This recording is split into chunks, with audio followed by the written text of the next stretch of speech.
हम लोग मैथ्स में स्टैटिस्टिक वाला चैप्टर देखने वाले हैं। उसमें हम देखेंगे direct method of finding mean. ठीक है, तो इसका कॉन्सेप्ट और एग्जांपल दोनों समझते हैं। मान लीजिए हमें एक एग्जांपल दिया गया है जिसमें कि मैक्सिमम टेम्परेचर्स का रेंज दिया गया है, क्लास दिया गया है और नंबर ऑफ टावर्स दिया गया है, यानी 4 टावर में 24 से 28 है, 5 टावर में 28 से 32 ऐसे दिया गया है। ठीक है, अब इसको अच्छे से देख लो। ये जो होता है क्लास होता है, ये जो होता है नंबर ऑफ टावर, ये फ्रीक्वेंसीज होती हैं।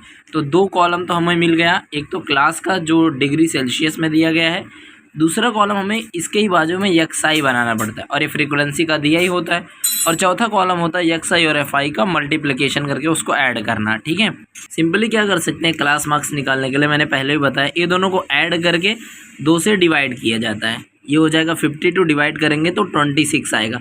इसी तरह इसको डिवाइड करके 30 आएगा। अब गैप देख लो कितना है, 4 का गैप है, तो 34, 38 एंड 42 ऐसे हम लिख सकते हैं। ठीक है, जितने का गैप हो करके ये दोनों का मल्टीप्लिकेशन करेंगे।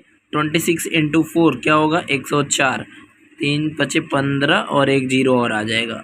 ठीक है, फिर 34 सत्ते कितना होगा, 238, 38 अट्ठे 304 बराबर, एंड 42 चंग 252 हो जाएगा। ठीक है, अब क्या करेंगे, summation of XI and FI का समीशन करेंगे।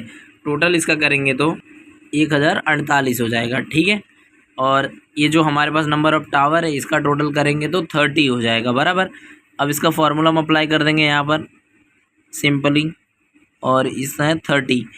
समझ में आया, फार्मूला क्या होता है डायरेक्ट मीन निकालने का, जहाँ पर हमें एक्सआई और एफआई, एक्सआई तो निकालना पड़ेगा, क्लास से निकल जाता है, और एफआई दिया होता है, तो सिंपली फार्मूला होता है summation of XI into FI, summation of FI बराबर।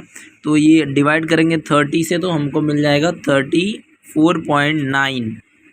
ठीक है, अब ये जो एक्सआई आया है ये डिग्री में होगा, हमेशा याद रखो। यूनिट जो होता है नंबर ऑफ जो हमें दिया है, जो क्लास दिया है उसी का यूनिट लिखा जाता है। ठीक है, यानी कि जो मीन आया है एक्स बार आया 34.9 डिग्री होगा। ठीक है, इतना एवरेज इतना टेम्परेचर होगा। वीडियो अच्छी लगी लाइक कर देना, नॉल सेट।